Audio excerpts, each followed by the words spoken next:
I'm Jenny Grist. I'm a homeopath. I've been qualified for 13 years and I've been here practising at my home in Devon all that time. In a way, I'm a destination homeopath. People come to the farm here in the peace and quiet of the Devon countryside.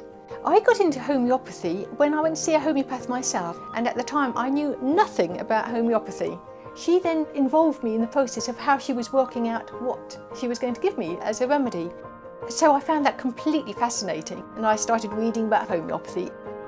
The best things about being a homeopath are the job satisfaction, obviously, from treating people and seeing them get better. One of the real joys is hearing the story that the patient gives of how they got to where they are at that moment that they come to see you. To then be able to recognise in that all the aspects that actually relate to the homeopathic remedy that I am then going to give to them.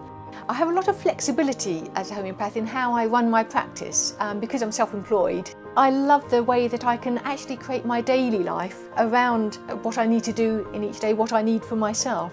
Being a homeopath can be quite intense at times, and so people sometimes like to balance it with doing something else as well. You don't have to be a full-time homeopath. It can be flexible with your own lifestyle.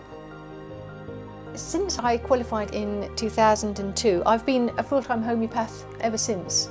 That is, I think, is quite unusual, but for me, I've always been very single-minded about what I'm doing.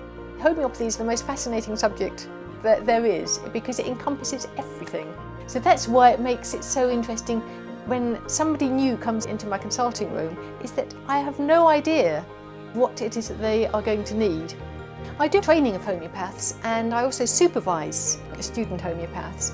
Quite often they ask me, whether I can make a reasonable living out of being a homeopath. It's something that has to be thought about, especially if you're thinking of becoming a homeopath. I've been able to live for the last 13 years quite adequately as a homeopath.